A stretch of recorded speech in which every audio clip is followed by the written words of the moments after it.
I mean, look at that study that just came out from Harvard, a published study on the fact that aliens could be among us. I never thought in my lifetime that Harvard would be publishing a paper that says that. On a positive note, we are on disclosure, but disclosure is just not as climatic as a movie. So yeah, I mean, I think I saw a UFO last night. Yeah. So this is your Yeah. moment. You've never seen one before. Yeah. It's up to us. And I know that's boring. It's so anticlimactic. It's just not interesting. We want to know. We want the bodies, we want the evidence, we want people to come forward with a craft. God It's forbid all you been make it entertaining, you know. yeah, exactly. But now it's become this kind of worldwide cult favorite because it's a new way of looking at a lot of the same information that we all in the space, whether it's aliens or esoteric stuff, ancient civilizations have been looking at for a long time, and really organizing it in a way that says, okay, let's try to answer the question, why is this all happening? The following is a conversation with Melissa Tittl. Melissa is a presenter, producer, writer, and runs her own production company, Hathor Studios. She is a genuine inspiration for me with her style, positivity, and unique intrigue she builds with her brand and style. I've watched her on the History Channel, Ancient Aliens, Unearthing Nazca, and countless other shows. She's been there and she's done it. She is an absolute OG in the UFO and paranormal world. Melissa released Code 12 shortly before we spoke on the podcast in season 1 last year, and now has a more interactive version of Code 12, which we'll talk about in this episode. Melissa is an absolute all round legend, and it was an absolute pleasure to welcome her back for another conversation in this season of the UAP Files podcast. So, the following is a conversation with Melissa Tittl.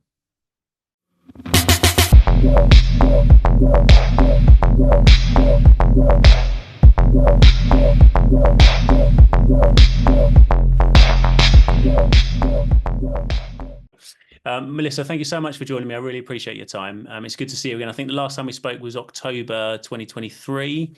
And I think at that point in time, you had just released Code 12 on Amazon. Is that right? Yes, Yeah, correct. cool. And it's now, so it's changed a bit now. Are you able to give us a bit of a talk through of how where it is now, where people would find it? You could still find, for people in the UK and people in the United States, you can still find Code 12 on Amazon. But for people globally, and I've gotten a lot of requests for this, you can now watch Code 12 on www.hathorstudio.com, anywhere in the world, anywhere where you are.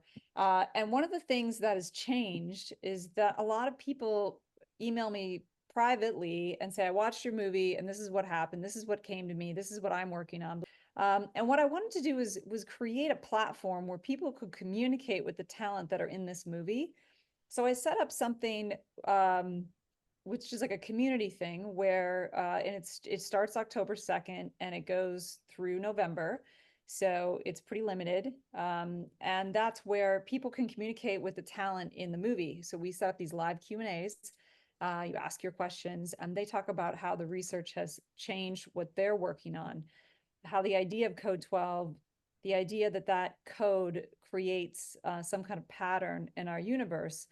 Each of those people have different kinds of research that has affected how they are going about their research, and they're finding really amazing things. So I'm really inviting people to come on this grassroots program, come and watch the movie, and join this platform where you can communicate with all the talent.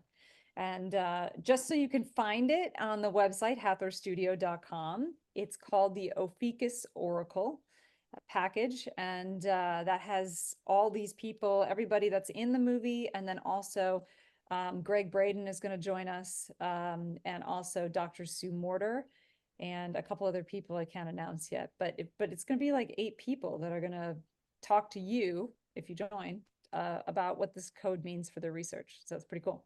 Awesome, awesome. What's the reception been like so far then? Is it so it's out now? You're able to go there, and what has Yeah. sort of feedback been like? It's, when it first came out, I think I got a lot of people that were like pissed because they wanted it to be something else. I don't know. That's what happens. You release a movie, there's gonna be people that hate you, and that's what happens. But the thing is, I think what people don't understand is that I've been in this space from a passionate point of view, Yeah. but I've also been in the film industry for a good 20 years. So I started at Paramount Studios. I worked for every major network. And one of the things that I find extremely boring about a lot of documentaries is that we forget the element of filmmaking. And that doesn't mean that, I mean, I didn't like fake anything, but I really wanted to be like fast cars in the desert and motorcycles because we're on a journey. I mean, if you're looking into esoteric stuff, why can't it be cool? Or you're Yeah. looking into aliens, like why can't it be cool? I mean, it's a movie, people. But I got a lot of people being mad about that, like specifically guys, like, oh, you're just driving around in a car, and I'm like, okay, God it's forbid all you the make it entertaining, yeah, exactly. But now it's become this kind of worldwide cult favorite because it's a new way of looking at a lot of the same information that we all in the space, whether it's aliens or esoteric stuff, ancient civilizations, have been looking at for a long time, and really organizing it in a way that says, okay, let's try to answer the question, why is this all happening, in a way that creates a pattern throughout all these esoteric studies to create some kind of bigger answer. Because one of the things, even with alien investigation stuff, paranormal stuff, is that the question still remains, why is this happening? And everyone's got an answer, but then someone else has a the other side of the coin to that answer, and maybe I don't have the answer, but I would rather start to organize my research into why is any of this weird stuff happening to all of us. Yeah. Yeah. Because I think we're actually going to find something bigger that's happening to humanity, that is the real purpose that all of it's happening in the first place. Yeah. Interesting you say that. So I spoke to Jack Sarfati yesterday, just recently released it, the conversation with him, and it just went on for ages and ages and ages. And his like, for me, I was just trying to keep up. It was so hard. I mean, he's a theoretical physicist. He's talking about warp drives and time travel, and his take on the Tic Tac was that it's potentially like a Russian time travel type. I mean, it was a lot for my brain to process, a hell of a lot, and it's not easy to confuse me. Or it is easy to confuse me. We transferred from the Nazi bell to a Russian time capsule. I Yeah, love it. Next, yeah, it'll be Chinese, whatever, yeah. guys I keep know, coming. and it just sends you off on these different kind of Mhm. rabbit holes, and it's just that's the thing, though, isn't it? There's so many theories and hypotheses, and there's that potential that it could be everything, which is so mind blowing that it could be a massive mixture of all of those things. I think I probably hoped that last time we spoke that we might be in a sort of closer position to like a post-disclosure world, but we don't seem to be there just yet. Do you are you like me that you kind of get a bit frustrated that we hear lots of things coming out of Washington and sort of stuff at I think the SALT conference quite recently with Carl Nell saying, look, zero doubt there's non-human intelligence. I kind of feel like we need to see something a bit more tangible. I'm constantly urging for that tangible kind of piece of evidence when researching. I know that you're deep into this and you research and reporting on it. Do you get that sense as well, where you just sometimes almost like fatigue? I um I remember the first time I got so excited about it's almost like this probably happens to everybody listening, where all of a sudden a light bulb goes off in your head and you're just like, oh my God, this is what I need to be doing. This is mind blowing, right? And I remember when that happened, and shortly after, chasing some kind of rabbit hole. This is like this is like my 20s. And then being disappointed because people didn't get it, or they Yeah, didn't want to, or there wasn't a thing. And so, what that did for me, I was like, I'm not going to stop chasing it, but I'm going to stop getting so deep into it that I can't see the full picture. because I think on a positive note, we are on disclosure, but disclosure is just not as climatic as a movie. Mm. It's happening consciously with our minds. We are creating disclosure. We are starting to see beyond the veil as humans. You know, your neighbor who you never thought would bring up a topic about aliens is now talking to you about that, right? This is huge. This is us creating disclosure. And you're right, the tangible evidence will come. Does the government have information? I think so. Yeah. But do we need that to fully understand what is happening to us and to other people? Yes, but I don't think so. I think there's so many people now really getting the sense that there's something else going on. And we are so important in that movement. We as humans, without the evidence, and the evidence will come because it'll just be, it just doesn't make any sense anymore. I mean, Washington and Hollywood are the same. If they can't, if no one's buying what they're selling, they will stop selling it, which means they're going to have to up their game. Like, oh, okay, you need more military funding, you know, okay, we're not interested. And then they're going to come out with some more stuff, right? So it's up to us. And I know that's boring. It's so anticlimactic. It's just not interesting. We want to know. We want the bodies, we want the evidence, we want people to come forward with a craft. We have video, but that's not enough. That's not enough for the populace to say, okay, it's real, it's happening. So I think that unfortunately the not exciting part is that it is happening, people. We are changing the landscape of what it means to be human and what could be here. I mean, look at that study that just came out from Harvard, a published study on the fact that aliens could be among us. I never thought in my lifetime that Harvard would be publishing a paper that says that. Like, what? And then they even drop reptilians in there. I'm like, what is happening? Is this a social experiment? Like, what is the purpose of this? Unless they've literally hired the brightest minds to come there and do a think tank. And everyone's like, you know what? The only conclusions we've come to is reptilians are running the world and aliens are living among us. Like, Yeah, that was oh my crazy. God, right? Yeah, that was fantastic. So I think Yeah, we got to be hopeful. We can't get too into the nuts and bolts waiting for the climatic moment of them to do something, you know? yeah, I think absolutely. things are happening. No, you're right. And I think it's we are, if I look at just myself coming into the subject, really deep into the subject in the last year and a half to 2 years, it's really been people like yourself and others in the UFO community that have brought me further along on the journey, more Oh, so than the government or from whistleblowers or people coming forward. They've all played a part. But I think we've got this mix of distrust of the government. So it doesn't really matter what the government says. We're not always going to believe what is said there. And so it really does. When you seek it out, there's very little official stuff coming, at the moment from the government. We're getting bits and pieces from the Arrow report and, there's distrust there. So then you go searching for stuff online that gives you some answers or gets you closer to those answers. So I think I think you're right.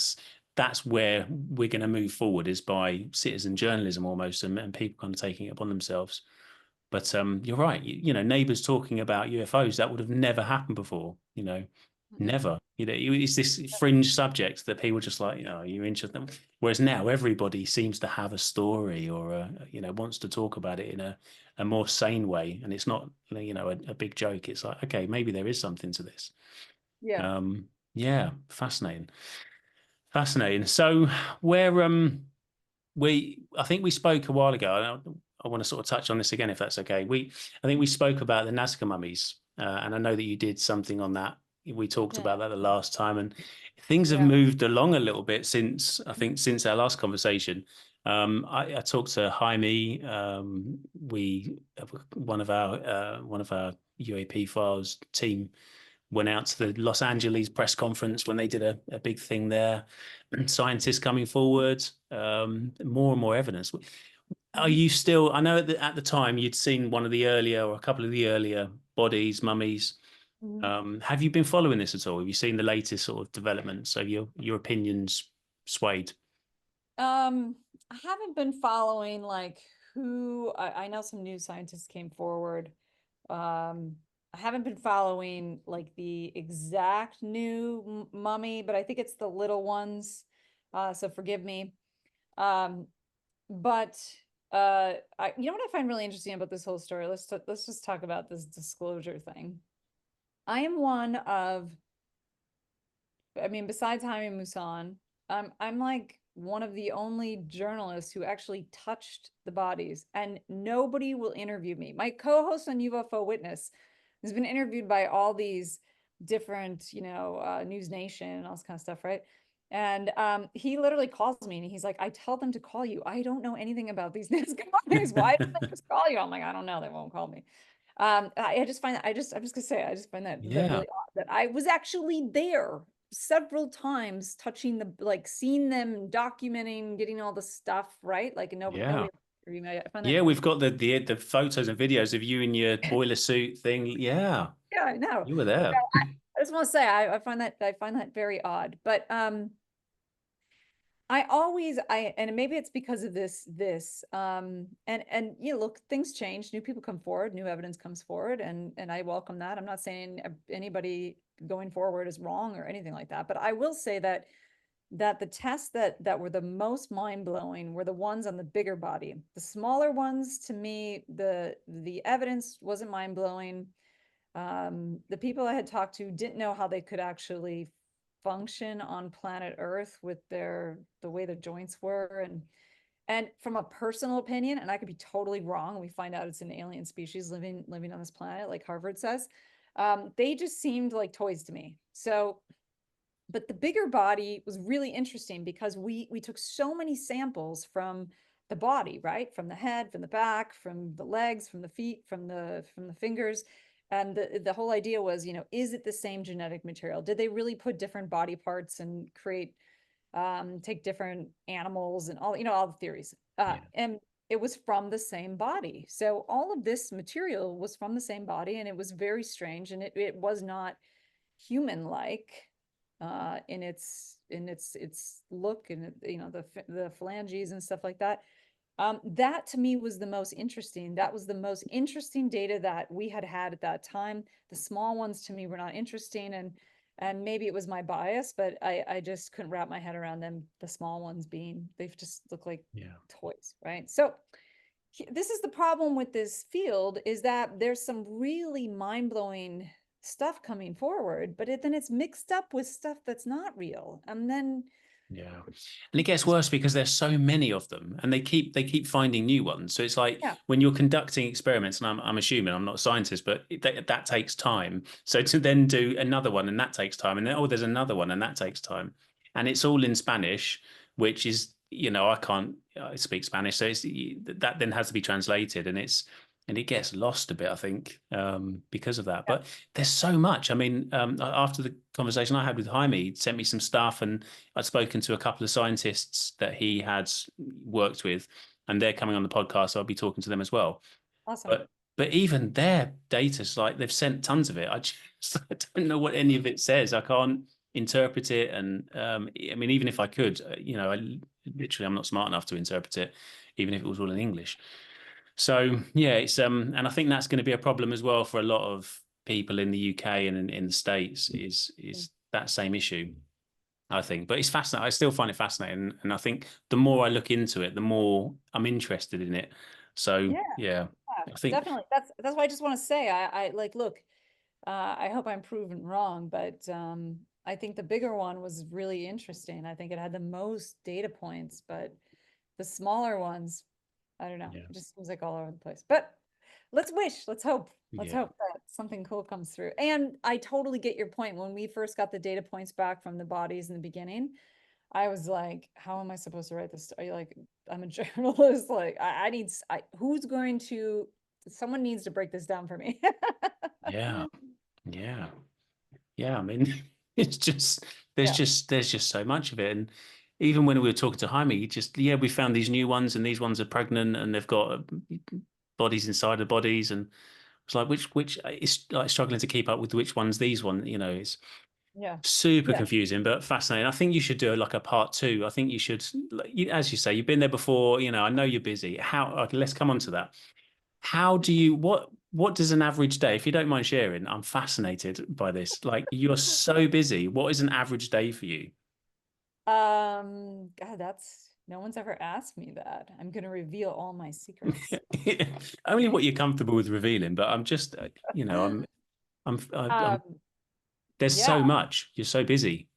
yeah. I just since I left network world, I'm kind of really taking it on to this is my passion. This is I anything weird I'm into. Let's uncover it. Let's get to that bigger picture. Why is this all happening? What paranormal?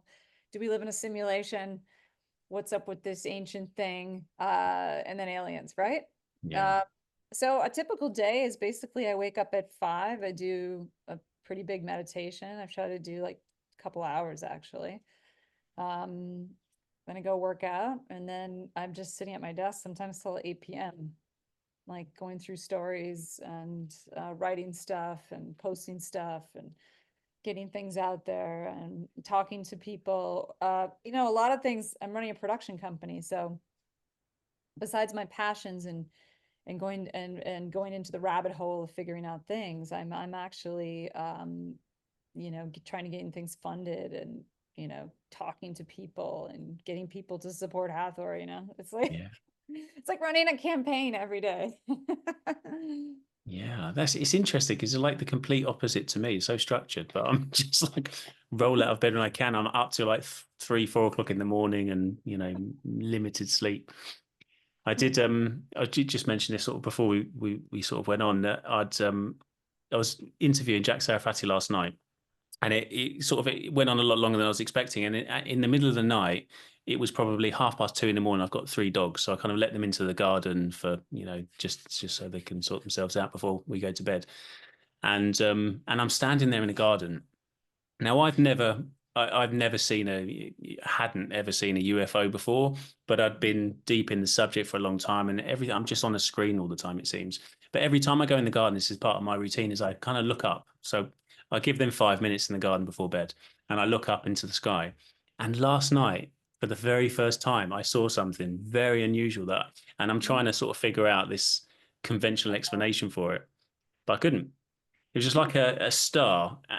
It seemed like a star in the sky, and it just shot across the sky, slowed down, pulsed like a pulse of light, and Whoa. then continued on. And I quickly went for my phone. I probably had about 10 seconds where I didn't even think of my phone, and then thought, get my phone out. And as I got my phone out, it kind of stopped, but then there was looked like a big cluster of stars over there. So I didn't know which one it was, uh, which one the light source was. So I just wanted to share that. I know that we're not we're not on that subject, but it's just happened to me. So I feel like, and I'm thinking, well, it's not a star because stars just don't shoot across and slow down and then continue on. Same with an aeroplane, no sound in the sky. And I live in Lincolnshire, and almost all of Lincolnshire is covered by Royal Air Force bases. So, Mm, military planes. So I know what military planes sound like and move like. yeah, right. Um, so same with shooting star. I can get a shooting star there because you don't sort of slow down, pulse, and then continue on. So yeah, I mean I think I saw a UFO last night. Yeah, So this is your yeah, moment. Never seen one before. yeah, You've just been really interested in, and then you have this crazy interview with Jack, who's a quantum physicist, yeah. like taking you into time travel and all this stuff. And then all of a sudden you see this weird thing in the sky. It's almost like a sign, like you're on the right track. Yeah. This is what Tom said. So Tom, who does some of the co-hosting with me on some of the videos, Mm, we talk every night, and I told him about it, and he said, it probably was upstairs. He calls it upstairs. It probably mm, was upstairs, just sort of giving you a bit of appreciation for for the hard work. And we did a bit of a marathon interview yesterday with the 3 interviews in a row. And yeah, maybe that's what it was. But anyway, I just wanted to share that wow, as my that's cool. experience. Yeah. Uh-oh, this is just the beginning. You know how this starts, right? Like you just see something in the sky, and then tonight you're gonna be taken up to a ship. Oh, you sleep the All right, lights on tonight. we have to do a follow-up. Yeah, absolutely. Is it okay if we talk about the cartoon idea? The cartoon? Yes, Yeah. Yeah, yes, yes. yeah. Okay, cool. I love it. So I'll give a bit of an explanation. I had this idea a while ago that I wanted to do sort of a child-friendly, non-preachy, non-fiction stuff from history, UFO cases from history. And so all of the big cases, Roswell, Calvine, the Tic Tac, all of those things would sort of feature at some point. And so I reached out to you and asked if you would be kind enough, just the perfect voice. I could see it in my head. Roswell, first episode. We need this kind of upbeat, just it was perfect. And you sort of kindly lent your voice, and hopefully that'll be out. Fingers crossed the next couple of weeks. I'm trying to get it right. Oh my God, I had so much fun. I would love to do all of them. I literally, I asked you, I said, all right, so what's my motivation? And you're like, well, like you're reading a kindergarten story. And so I went into full like Yeah, kindergarten mode. perfect. And it Yeah, it was was perfect. so much fun. I had so much fun. And I really love this idea you're doing actually, because I think neighbors that aren't used to talking about it are talking about it. And we really need to start from a point of like, this is part of our zeitgeist now. So what does it mean? And what does it mean when this has happened? Like we all probably just everybody listening on this podcast have heard the Roswell story a million times. It's the gift that keeps coming, right? But Yeah. for to create it into almost like a childlike story, it really solidifies these events in our consciousness as a point of realization that's so important. So it's very cool. Yeah, absolutely. And it was one of those, like my daughter's constantly asking me, what do you talk about? And I'm trying to think of like a fun, non-scary way of just an introduction to, well, this is what it is, and some of the stuff from history, and we're not 100% sure what. So in my mind, it was like, well, if she likes it, which she does, by the way, especially your narration. Oh, amazing. Yeah. So that's that. I mean, that's 100%. That's just decided. They're the critics. So resolved. But if if she can watch it and go, oh, that's interesting, I've learned something. It's also like the next generation, isn't it? Because Yeah. I'm 41 now, so I realize that, I like to think I've got a few years ahead of me, but I've only just kind of come into this. And you think there's plenty of people like my younger siblings that don't really know an awful lot. They've heard about Roswell, but that's pretty much it. If you start talking about Calvine or the Tic Tac, for example, they've no idea what you're talking about. Yeah. So I think it's good to introduce that in a safe way. So that's the idea anyway.